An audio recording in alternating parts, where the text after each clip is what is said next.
Olá, graça e paz, meu irmão, minha irmã. Estamos iniciando a leitura da Bíblia em 365 dias, uma dose de amor com a palavra de Deus. Hoje, no 20º dia, trago para a leitura o livro de Gênesis, capítulo 27, versículos 1 a 45. Livro de Salmos, capítulo 20, e livro do apóstolo João, capítulo 9, versículos 1 a 23. A cada leitura narrativa, trago um comentário explicativo sobre os versículos em destaque. A minha recomendação diariamente é que tenha em mãos o nosso kit de fé. Bloco de anotação, caneta ou lápis. A Bíblia, tão importante quanto a sua leitura diariamente, nos aproxima de Deus, nos concede sabedoria, fé e esperança, sobretudo perseverança. Se desconecte de tudo e permita que a palavra de Deus adentre em vossos corações. Isaque abençoa Jacó. Quando Isaque envelheceu e os seus olhos se enfraqueceram, a ponto de não mais poder ver, chamou Esaú, seu filho mais velho, e lhe disse: "Meu filho." Esaú respondeu: "Aqui estou." O pai lhe disse: "Estou velho e não sei o dia da minha morte. Pegue agora as suas armas, a sua aljava e o seu arco. Vá ao campo e apanhe para mim alguma caça. Faça uma comida saborosa, como eu aprecio, e traga aqui para mim, para que eu coma e abençoe você antes que eu morra." Rebeca esteve escutando enquanto Isaque falava com Esaú, seu filho. E Esaú foi ao campo para apanhar a caça e trazê-la. Então Rebeca disse a Jacó, seu filho: "Ouvi seu pai falar com Esaú, seu irmão. Ele disse: traga uma caça e faça uma comida saborosa para mim, para que eu coma e o abençoe na presença do Senhor antes que eu morra. Agora, meu filho, escute as minhas palavras e faça o que lhe ordeno. Vá ao rebanho e traga-me 2 bons cabritos. Deles farei uma saborosa comida para o seu pai, como ele aprecia. Você a levará ao seu pai para que a coma e o abençoe antes que ele morra."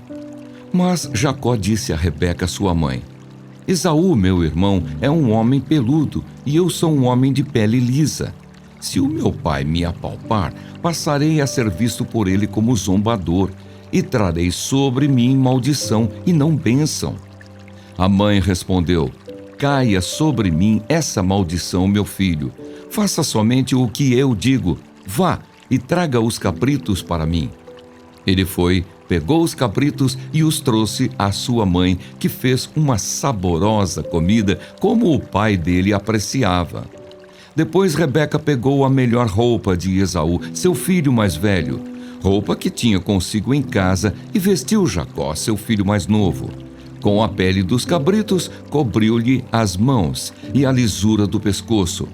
Então entregou a Jacó, seu filho, a comida saborosa e o pão que havia preparado. Jacó foi a seu pai e disse: "Meu pai." Ele respondeu: "Fale, quem é você, meu filho?" Jacó respondeu a seu pai: "Sou Esaú, seu filho primogênito. Fiz o que o Senhor ordenou. Levante-se, por favor, sente-se e coma da minha caça, para que depois o Senhor me abençoe." Isaque perguntou a seu filho: "Como foi que você conseguiu achar a caça tão depressa, meu filho?" Ele respondeu: "Porque o Senhor, seu Deus, a mandou ao meu encontro." Então Isaque disse a Jacó: "Chegue mais perto para que eu o apalpe, meu filho, e veja se você é meu filho Esaú ou não." Jacó se aproximou de Isaque, seu pai, que o apalpou, e disse: "A voz é de Jacó, mas as mãos são de Esaú." E não o reconheceu porque as mãos realmente estavam peludas, como as de seu irmão Esaú, e o abençoou. Então perguntou: "Você é mesmo o meu filho Esaú?" Ele respondeu: "Eu sou." Então disse: "Traga isso para perto de mim, para que eu coma da caça de meu filho e o abençoe." Jacó a levou até ele e o pai comeu. Trouxe-lhe também vinho e ele bebeu. Então Isaque, seu pai, lhe disse: venha cá e me dê um beijo, meu filho. Ele se aproximou e o beijou. Então o pai aspirou o cheiro da roupa dele e o abençoou. Ele disse: eis que o cheiro do meu filho é como o cheiro do campo que o Senhor abençoou. Deus lhe dê do orvalho do céu e da exuberância da terra e fartura de trigo e de vinho. Que povos sirvam você e nações o reverenciem. Que você seja senhor de seus irmãos e os filhos de sua mãe se curvem diante de você. Maldito seja quem o amaldiçoar e bendito quem o abençoar. E aconteceu que depois que Isaque abençoou Jacó, e este tinha acabado de sair da presença de seu pai, chegou Esaú, seu irmão, vindo da sua caçada. Ele também fez uma comida saborosa e a levou ao seu pai e lhe disse: levante-se, meu pai, e coma da caça de seu filho, para que o Senhor me abençoe.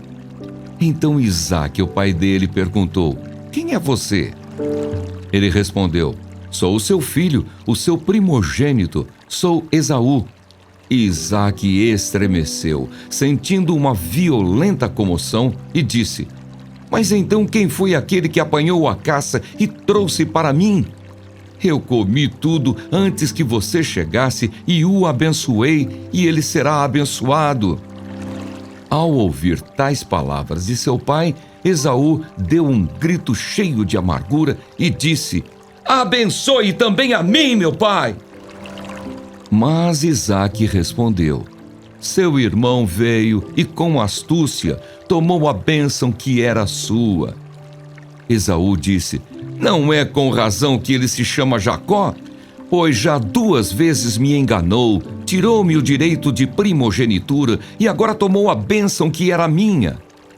E perguntou: então o Senhor não reservou nenhuma bênção para mim? Isaque respondeu a Esaú: eis que o constituí senhor sobre você e fiz com que todos os parentes sejam servos dele. De trigo e de vinho o supri. Assim, o que posso fazer por você, meu filho? Esaú disse a seu pai: será que o Senhor, meu pai, tem somente uma bênção? Abençoe também a mim, meu pai. E levantando Esaú a voz, chorou.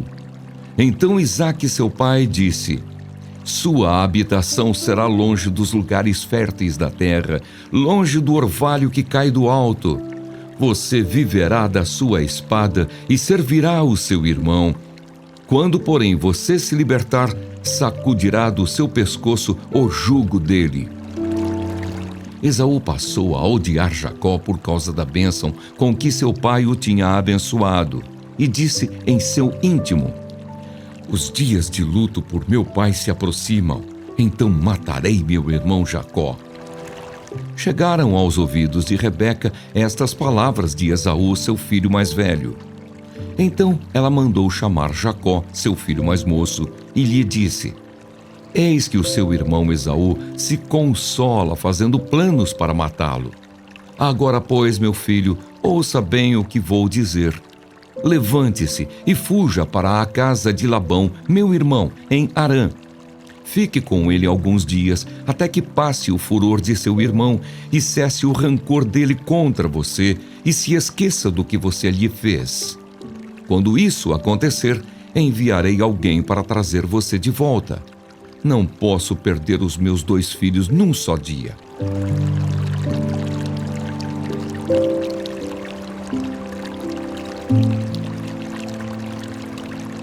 Amém.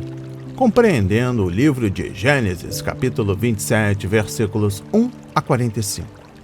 Uma exposição sobre os versículos 1 a 4.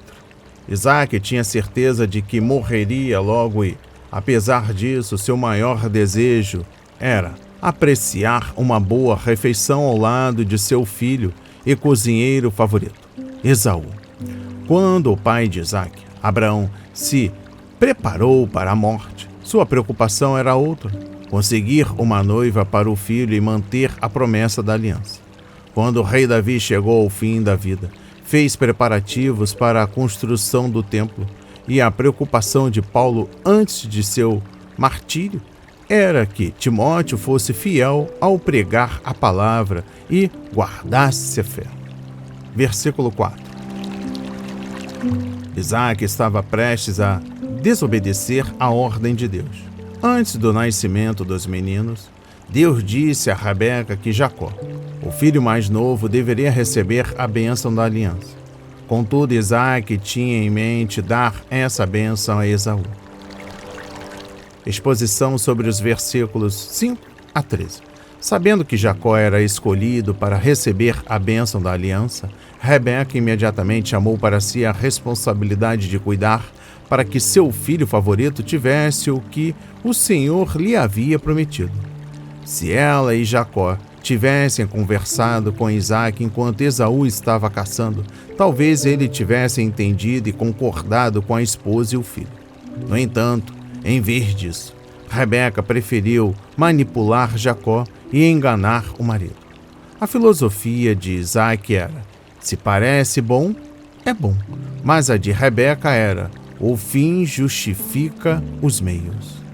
Ela não acreditou que Deus cumpriria seu plano, por isso resolveu ajudar Deus porque via aquilo como uma boa causa. Contudo, não há lugar para engano na vida do cristão, pois Satanás é o enganador. 2 Coríntios capítulo 11, versículo 3. Mas Jesus Cristo é a verdade. João 14, versículo 6. Como é feliz aquele a quem o Senhor não atribui culpa e em quem não há hipocrisia. Salmos 32, versículo 2. Exposição sobre os versículos 27 a 29.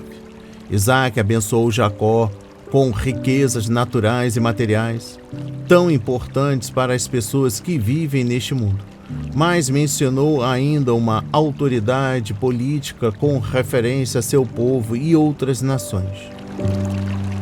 Isaque reafirmou a palavra que Deus dera a Rebeca sobre os meninos e, ao usar substantivos no plural, irmãos e filhos, ele foi além da época de Jacó e viu o momento em que os descendentes de Abraão se multiplicariam. Exposição sobre os versículos 30 a 33. Isaque tremeu de modo incontrolável quando o verdadeiro Esaú apareceu com a sua refeição especial. Um estudioso do hebraico traduz o versículo 33 desta forma: ele estremeceu de um estremecimento muito grande e excessivo. E por que Isaque estava tão agitado? Porque sabia que o Senhor havia anulado seu plano egoísta para que seu filho favorito não recebesse a bênção. Isaque havia mentido para Abimeleque em Gerar, capítulo 26, e tentado mentir para Deus ao desobedecer a palavra, capítulo 25, versículo 23. Mas agora, suas mentiras haviam feito o mesmo com ele. Esaú chorou e implorou por uma bênção. O homem que desprezou seu direito de primogenitura e se casou com duas mulheres pagãs, agora chorava e gritava para que seu pai o abençoasse. Muitas vezes só valorizamos as coisas importantes em nossa vida quando as perdemos. E finalizando a compreensão no livro de Gênesis, trago os versículos 39 a 40. A bênção de Isaque afastou Esaú das bênçãos da terra e do céu que foram dadas a Jacó. Em vez de governar, Esaú viveria por sua espada.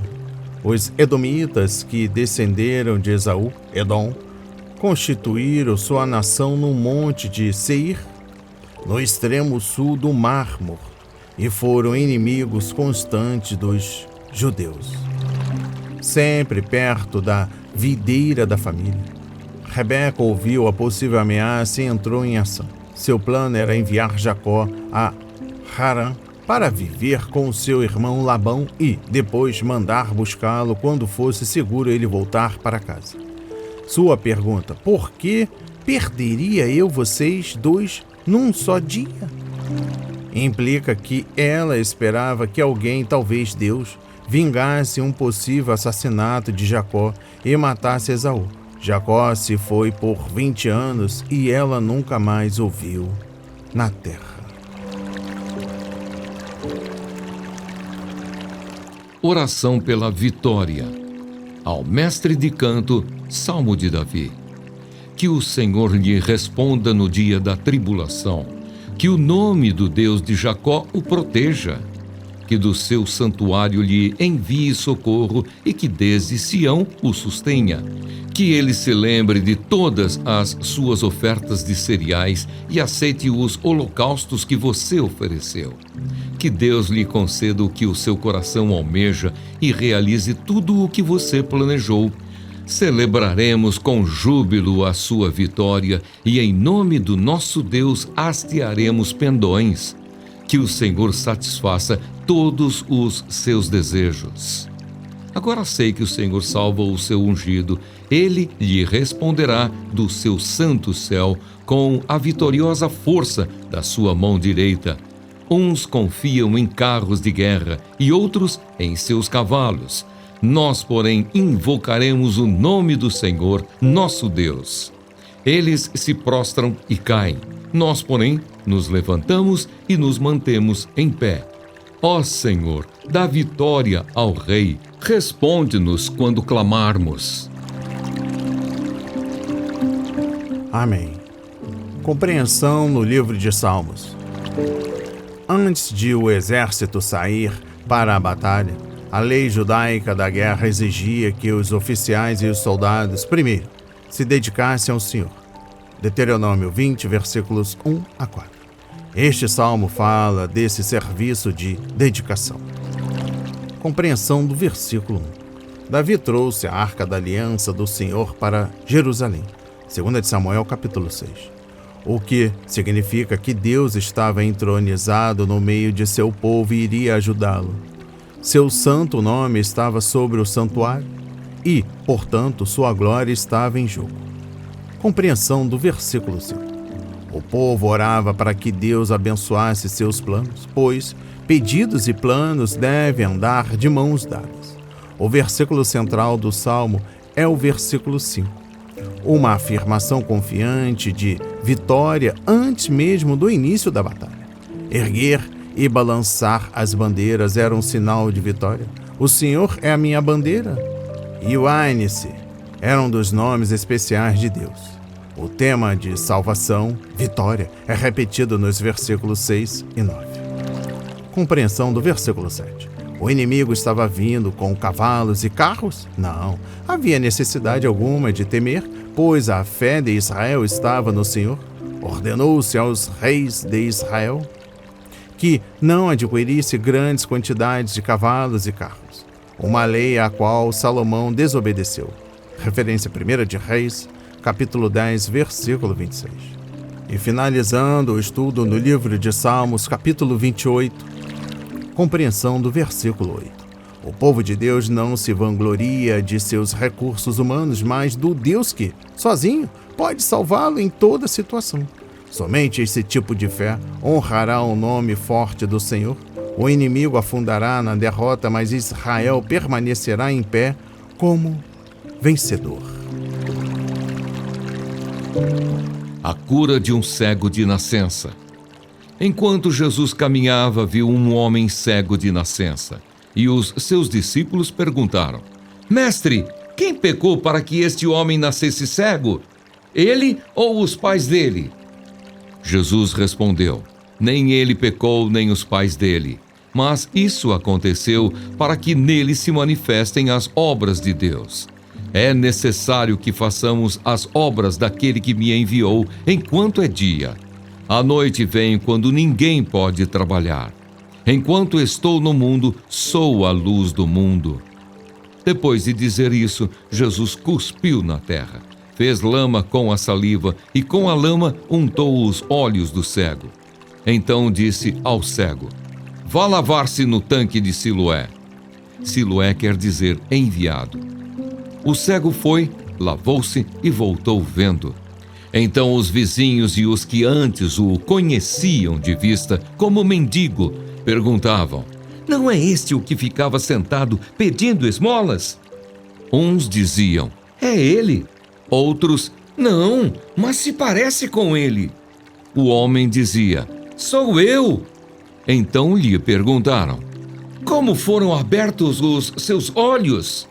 Ele respondeu: o homem chamado Jesus fez lama, passou nos meus olhos e disse: vá ao tanque de Siloé e lave-se. Então fui, lavei-me e estou vendo. Eles perguntaram: onde está ele? Respondeu: não sei. Os fariseus interrogam o cego. Levaram aos fariseus aquele que antes era cego. E era sábado, o dia em que Jesus fez a lama e lhe abriu os olhos. Então os fariseus lhe perguntaram outra vez como podia ver. Ele respondeu: ele pôs lama sobre os meus olhos, lavei-me e estou vendo. Por isso alguns dos fariseus diziam: esse homem não é de Deus, porque não guarda o sábado. Mas outros diziam: como pode um homem pecador fazer sinais como estes? E houve divisão entre eles.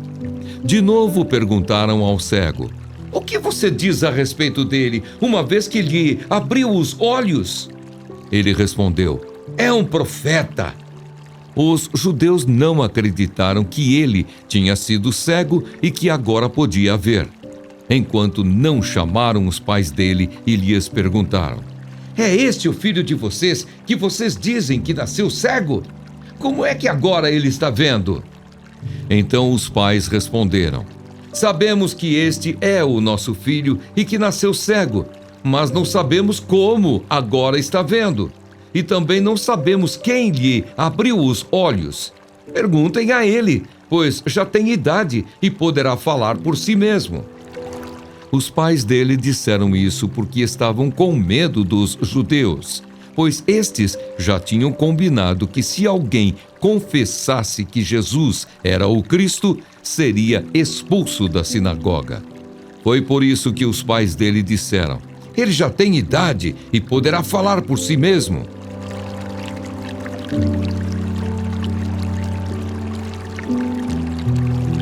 Amém. Compreendendo o livro do apóstolo João, capítulo 9, versículos 1 a 23. A única coisa que um cego poderia fazer naqueles dias era mendigar, e era isso que esse homem estava fazendo quando Jesus passou. Sem dúvida, havia várias pessoas cegas que gostariam muito de ter sido curadas, mas Jesus escolheu aquele homem. Referência a Lucas 4, versículos 25 a 27. Aparentemente, o homem e seus pais eram bem conhecidos da comunidade. Era um sábado quando Jesus curou o cego. João 9, versículo 14. Portanto, mais uma vez, ele estava incomodando e deliberadamente desafiando os líderes religiosos. Compreensão do versículo 2. Os discípulos não olharam para o homem como alvo de misericórdia, antes, como assunto para uma discussão teológica. É muito mais fácil discutir um assunto abstrato como pecado do que ministrar uma necessidade concreta na vida de uma pessoa. Os discípulos tinham certeza de que a cegueira congênita lhe fora causada por pecado, ou dele próprio, ou dos pais. Jesus, porém, discordou deles. Exposição sobre os versículos 3 a 5. Em última análise, todos os problemas físicos são resultados de nossa queda em Adão, pois sua desobediência trouxe pecado e morte ao mundo. Referência a Romanos 5, versículo 12. Mas depois, atribuir uma deficiência específica a um pecado específico cometido por uma pessoa em particular está certamente além da capacidade ou da autoridade humana. Só Deus sabe por que um bebê nasce com uma deficiência e só o Senhor pode tornar essa dificuldade em algo que traga bem à pessoa e glória ao seu nome. Compreensão do versículo 10. Por 4 vezes neste capítulo, as pessoas perguntam como o homem cego fora curado. Referência versículos 10, 15, 19 e 26. Primeiro os vizinhos o questionaram e depois foi a vez de os fariseus inquiri-lo. Não satisfeitos com a resposta, os fariseus perguntaram aos pais do homem que fora cego e, em seguida, fizeram um último interrogatório a ele. Eles se focam sempre em como. Somos tão propensos a perguntar como. Queremos entender o mecanismo da bênção em vez de simplesmente crer no Salvador, o único que pode realizar o milagre. Um expositivo sobre os versículos 13 a 23. Como os fariseus eram os guardiões da fé, tinham razão em trazer o homem que fora curado para que fosse feita uma investigação. O fato de eles terem estudado esse milagre com tantos detalhes é só mais uma prova de que Jesus realmente curou aquele homem. Como era sabido que ele nascera cego, isso faz do milagre algo ainda maior, pois a hipótese de uma cegueira causada por doença ou acidente pode ser descartada.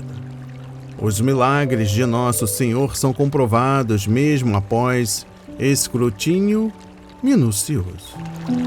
E finalizando a leitura no livro do apóstolo João, capítulo 9, trago uma exposição sobre os versículos 20 a 23. O que está por trás de todos esses questionamentos e respostas furtivas? O medo do povo. Isso foi visto durante a festa dos tabernáculos, capítulo 7, versículo 13. E ocorrerá novamente na última Páscoa do Nosso Senhor, capítulo 12, versículo 42. Essas pessoas estavam procurando o reconhecimento dos homens e não a glória que vem de Deus. Ser excomungado da sinagoga era algo sério, porém, muito mais grave era rejeitar a verdade e estar perdido para sempre. Que as palavras de hoje toquem vossos corações para a honra e a glória do Senhor.